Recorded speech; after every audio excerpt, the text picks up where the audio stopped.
Portuguesa. Leitura. Livro C. Lição 6. Aula 4. Olá, pessoal! Vocês não sabem o que aconteceu comigo essa noite. Eu sonhei que eu estava viajando. E adivinhem só, eu ia para Ouro Preto.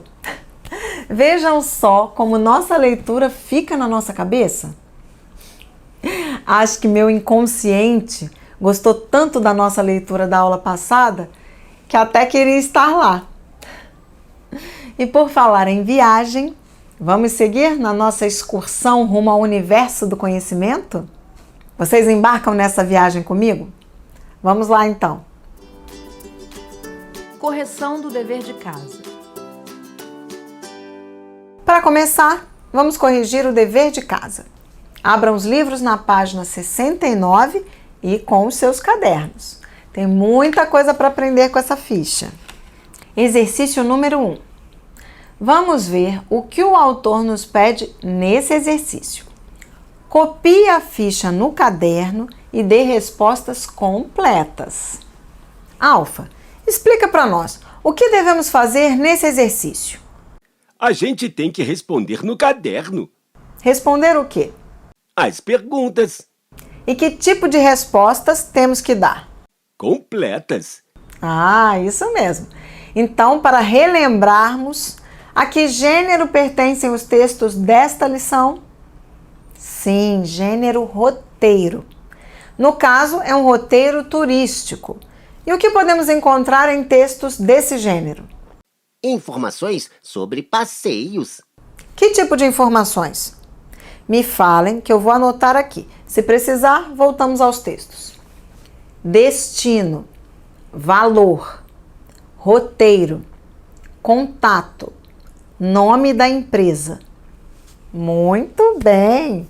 Esses são alguns tópicos, algumas informações que encontramos num texto desse gênero. E qual é o objetivo desses textos? Eu querer ir para esse lugar. Sim, Alfa. Um dos objetivos desses textos é fazer quem está lendo ficar com vontade de conhecer, de visitar esses lugares. E qual outro objetivo podemos ter nesses textos? O de informar sobre o que tem nesses lugares, não é? Além de tentar convencer o leitor a comprar a viagem, ele também mostra o que tem de bom, de legal, de gostoso nesses lugares. E para que tipo de pessoas esses textos são escritos? Para quem gosta de passear.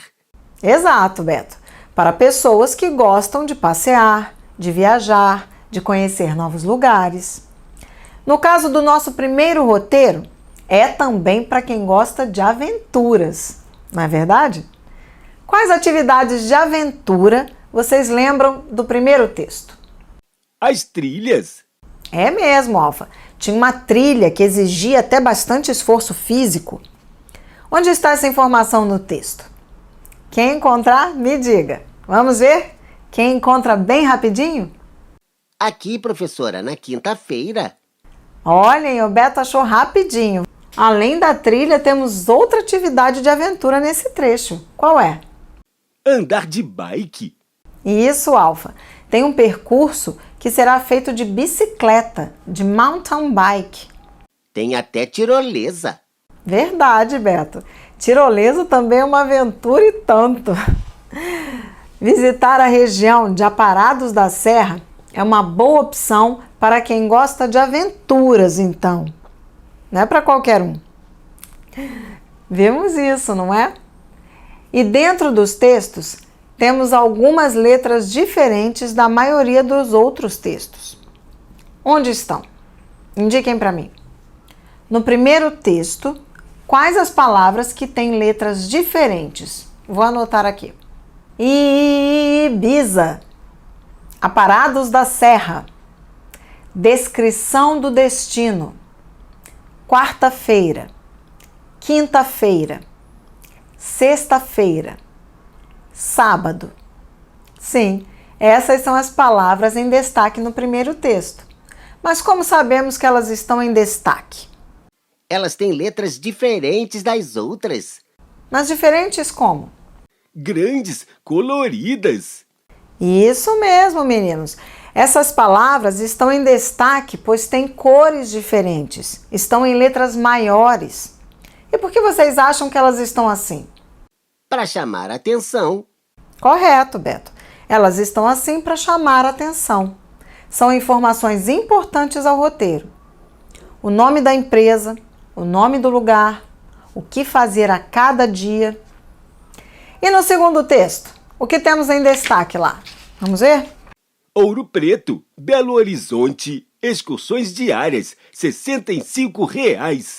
Sim, Alfa. Todas essas palavras foram destacadas de que forma?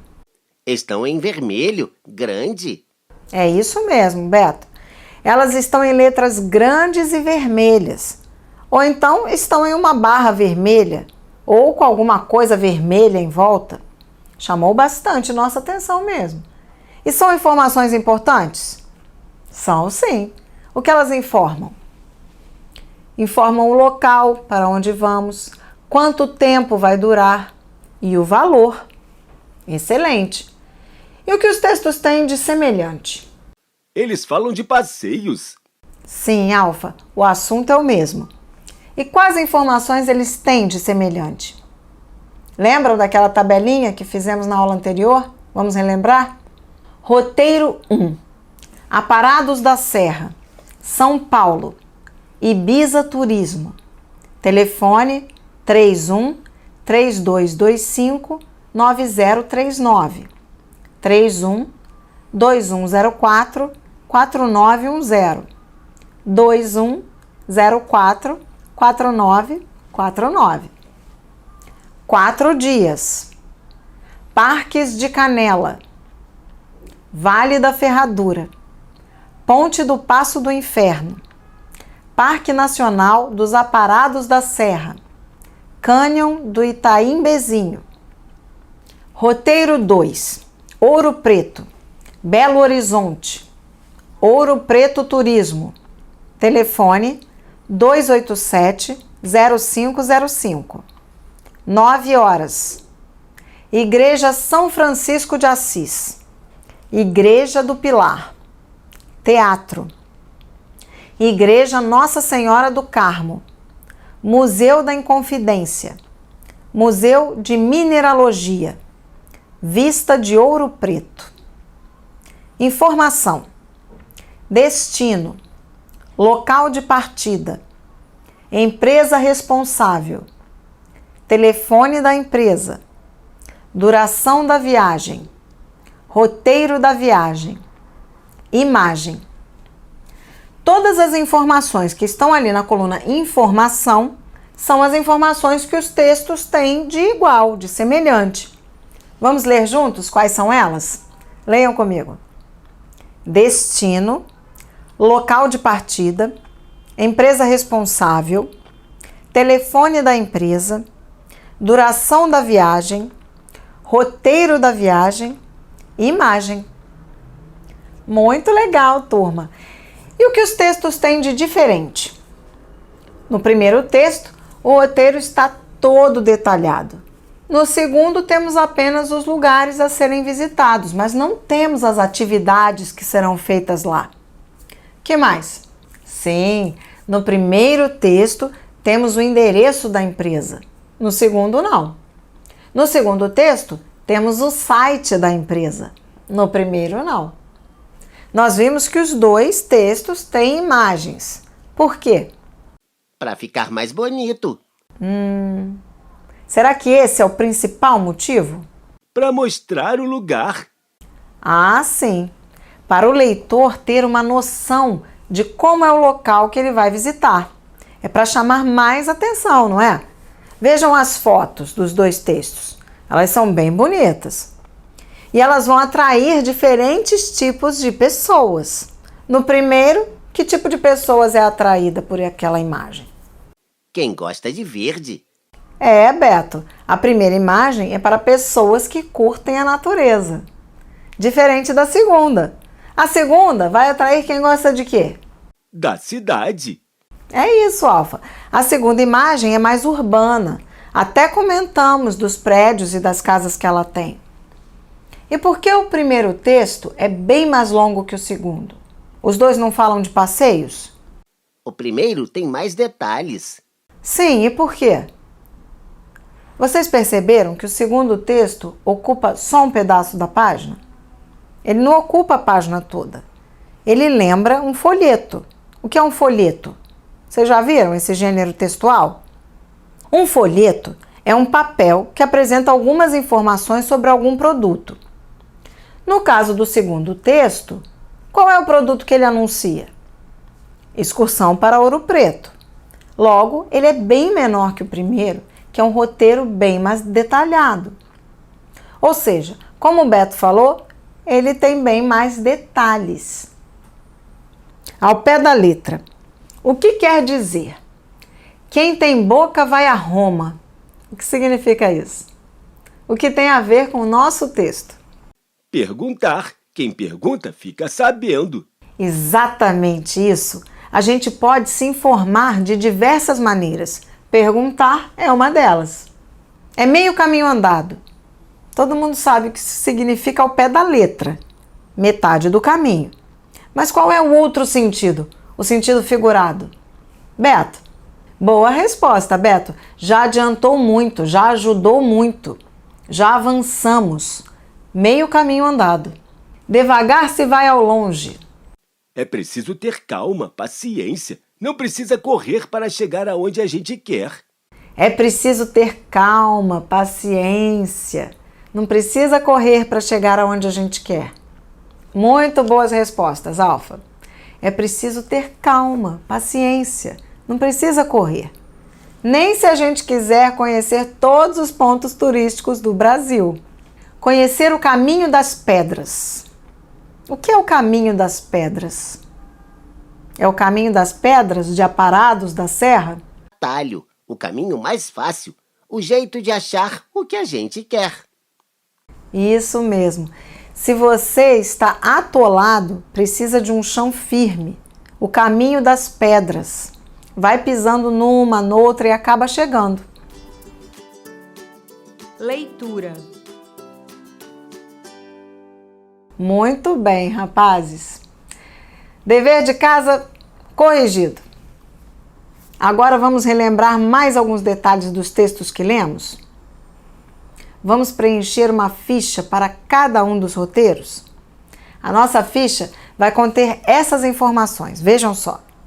Vocês vão me ajudar a preencher.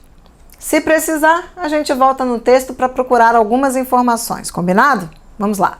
Qual é o nome dos nossos dois destinos? Aparados da Serra e Ouro Preto. Isso mesmo. Vamos completar na nossa ficha então? E se formos para Aparados da Serra no primeiro roteiro, como chegamos lá? De avião. E o avião sai de onde? De São Paulo. E se formos para Ouro Preto pelo segundo roteiro, de onde saímos? Sim, de Belo Horizonte. E quanto tempo leva para chegarmos até Ouro Preto? Leva 1h30. E o passeio todo dura quanto tempo? 9 horas. Bem diferente do primeiro, né? Quanto tempo dura o primeiro passeio? 4 dias. Sim, bem mais longo. Vamos completar a ficha. E esse passeio mais longo é um passeio de que tipo? Aventura, cultural, histórico? Aventura. Já relembramos quanta coisa radical dá para fazer lá, não é? E o segundo, para Ouro Preto? Sim, esse é mais histórico. Vamos completar na ficha. Quais são os dois tipos principais de lugares que vão ser visitados? Igrejas e museus. Por isso, ele é um passeio com bem menos aventuras, não é verdade? Vamos completar. E vamos listar aqui alguns principais passeios de cada excursão.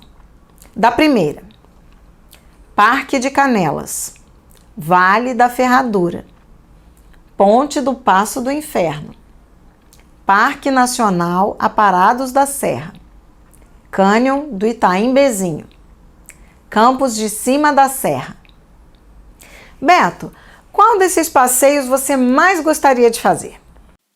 Vale da Ferradura e Ponte do Passo do Inferno. Puxa, já vi que estava na ponta da língua. E por que esses dois? São os que têm mais coisas legais para fazer. Ah, sim, você gostou do passeio de mountain bike e da tirolesa. Tá certo. E no segundo roteiro, quais são os principais passeios? Igreja de São Francisco de Assis, Igreja do Pilar, Teatro, Igreja Nossa Senhora do Carmo, Museu da Inconfidência, Museu da Mineralogia. Alfa, qual desses passeios você mais gostaria de fazer? Gosto mais de aventura também. Não gostei de nenhum desses. Ah, então Ouro Preto não é uma cidade que atrai o Alfa, decididamente. Apesar de ter muitos outros passeios por lá. Apenas esse roteiro não agradou ao Alfa. Não tem problema. E esses passeios são montados e vendidos por agências. Qual o nome delas? Ibiza Turismo e Ouro Preto Turismo. E como podemos entrar em contato com elas? Ibiza Turismo através de telefone. É só ligar. DDD 31, que é o código da cidade. Telefone 3225-9039. E a agência Ouro Preto Turismo? Também tem telefone de contato? Ah, é verdade. Essa agência deixou o site para contato. Qual é o site? www.ouropretoturismo.com.br. Um guia turístico precisa conhecer muito sobre o Brasil, os estados, as cidades, os nomes usados para se referir às pessoas dos diferentes estados e cidades. Esses nomes são chamados de adjetivos. Adjetivos pátrios. Eles indicam o estado onde a pessoa nasceu. Veja como esses nomes variam. Quem nasce no estado do Rio de Janeiro é fluminense. Quem nasce na Bahia é baiano. Mas quem nasce no Ceará é cearense. Mas existem estados com mais de um nome, mais de uma forma. Vejam quais são eles: Espírito Santense, Capixaba, Mato Grossense do Sul, Sul Mato Grossense, Piauiense, Piauizeiro, Rio Grandense do Norte, Potiguar, Gaúcho. E tem um estado com 4 nomes, 4 adjetivos pátrios: Santa Catarina, Catarinense, Santa Catarinense, Catarineta, Barriga Verde. Alguns desses nomes diferentes têm história. Rio Grande do Norte, Potiguar.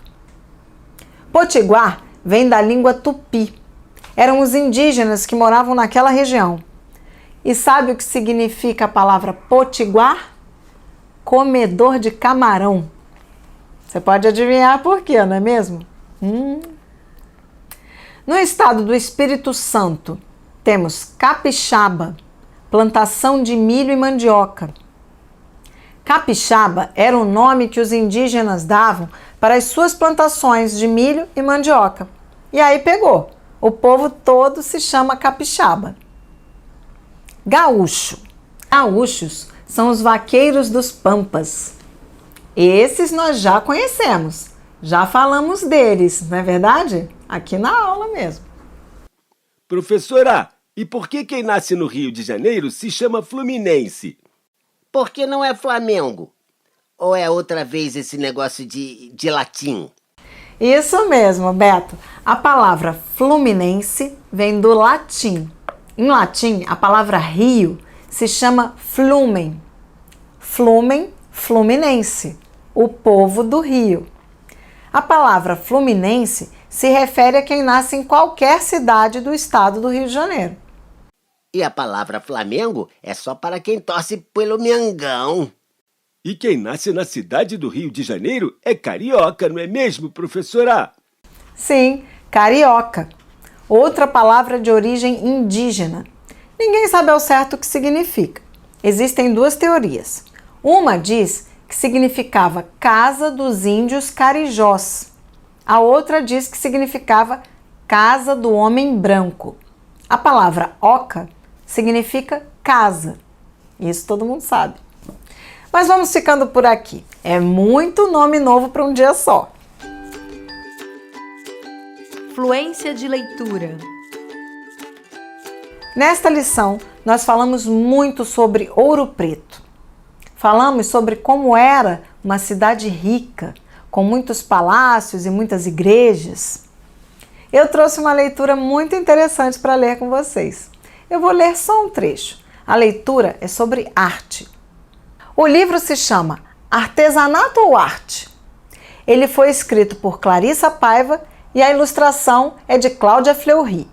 Esse livro fala sobre vários tipos de artes e artesanato. Objetos feitos à mão por artistas brasileiros. Um dos maiores artistas brasileiros de todos os tempos viveu em Ouro Preto. Ele se chamava Antônio Francisco Lisboa, mas ele é conhecido como Aleijadinho. Ele era aleijado mesmo, daí o apelido. Aleijadinho era um artesão artista. Vocês vão entender isso muito melhor na leitura e vão conhecer um pouco mais sobre Ouro Preto também. As pessoas que vão a Ouro Preto querem ver as obras do Aleijadinho, as esculturas que ele fez, as igrejas que ele pintou. Isso tem muitos séculos. Mas essas obras de arte ainda estão lá, até hoje. Artesanato ou arte? Texto, Clarissa Paiva. Ilustração, Cláudia Fleury. Há séculos, muito antes de você nascer, todos os objetos que as pessoas tinham em suas casas eram feitos à mão. Móveis, objetos de cozinha, ferramentas para trabalhar, objetos para decorar a casa, tudo. Nada passava por uma fábrica ou indústria. Isso porque esses lugares não existiam. Esses objetos feitos à mão se chamavam, e até hoje se chamam, artesanato. Com o tempo, houve muitos avanços e surgiram novas tecnologias.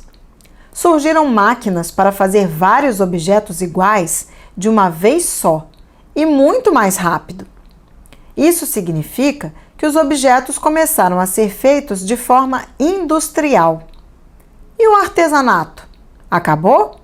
Não, pelo contrário. Os objetos feitos à mão passaram a ter mais valor, pois dão muito mais trabalho para quem os faz. Esse trabalho envolve arte, imaginação para criar e tempo para confeccionar. O artesanato é muito importante para a cultura brasileira. As peças de artesanato ainda são comuns em nossa vida. A pessoa que faz o artesanato é chamada de artesão. Para se tornar um artesão, o aprendiz deve percorrer um longo caminho. Ele precisa conhecer as matérias-primas, ou seja, os materiais usados para fazer as peças: areia, madeira, tinta, entre outros. E precisa conhecer a técnica para trabalhar com cada um desses materiais. Existem vários tipos de artesãos que trabalham com diversos materiais diferentes. Vocês estão observando os desenhos? E as mãos que trabalham os materiais? A pessoa que ensina outra pessoa a fazer artesanato é o mestre artesão. Ele é o professor que passa todo o conhecimento sobre como fazer uma peça de artesanato e qual material deve ser usado. Ele diz se uma peça de artesanato está bonita para ser apresentada ao público, ou seja, se está bem feita. O mestre artesão também ensina a importância de continuar incentivando o modo de fazer artesanato. A produção do artesanato precisa ser única, com características da região onde é feita. Para construir cada peça, O artesão mistura seu conhecimento com ideias que surgem das tradições que aprendeu ao longo da vida e dos elementos mais comuns na região onde vive. O que o artesão faz depende muito de onde ele mora. Depende de como é sua vida. Depende de como ele aprendeu o tipo de artesanato que faz. Depende de quem o ensinou as técnicas de artesanato. E depende dos materiais que existem em sua região para fazer o artesanato. O Aleijadinho morava em Ouro Preto e lá havia muito, isso mesmo, muito ouro. Será que ele usava ouro para pintar suas obras? Daqui a pouco nós vamos saber. Para muitas pessoas, artesanato é arte. É a arte de fazer objetos bonitos de se ver. Mas existem outros tipos de arte, como as artes visuais. Será que existem diferenças entre as artes visuais e o artesanato? Vamos começar pensando na palavra arte. Ela está ligada à capacidade de criar do ser humano. Isso pode incluir a música, a dança, o teatro, a literatura, a poesia, o cinema, o artesanato e as artes visuais. Mas a obra de arte visual é diferente do objeto artesanal. O artesanato é sempre um objeto. Pode ser um objeto de decoração, um objeto para uso doméstico ou um enfeite. É um objeto feito à mão por um artesão que usa uma técnica própria para o trabalho escolhido. As obras de arte visual vão além. Vocês entenderam o que o texto está dizendo? O artesanato sempre se refere a um objeto, uma mesa, uma estátua, um boneco, uma toalha bordada. Pode ser um objeto para usar ou só para enfeitar. Mas a última frase é importante. As obras de arte visual vão além. Como será que elas vão além? A obra de arte visual é diferente porque ela pode ser muitas coisas. Pode ser um objeto, como uma pintura, mas nem sempre precisa ser um objeto. Pode ser a ideia que a obra representa, ou até um evento que acontece durante uma exposição. O artista visual pode ser um pintor, um escultor, um desenhista, um gravurista, ou pode se identificar simplesmente como um artista. É assim que nós devemos ler. Gostaram? Resumo da aula. Bom, pessoal, vimos tanta coisa na aula de hoje, não foi? Sobre o nosso texto, vimos quanta informação encontramos em folhetos e roteiros turísticos. Falamos um pouco mais sobre esses dois gêneros de texto. Aprendemos também sobre vários estados brasileiros e como se chamam as pessoas que nascem nesses estados. Muita coisa nós aprendemos nessa aula. E ainda vimos a diferença ou a comparação entre artesanato e arte. Espero que vocês tenham gostado. A gente se vê na próxima lição. Até lá!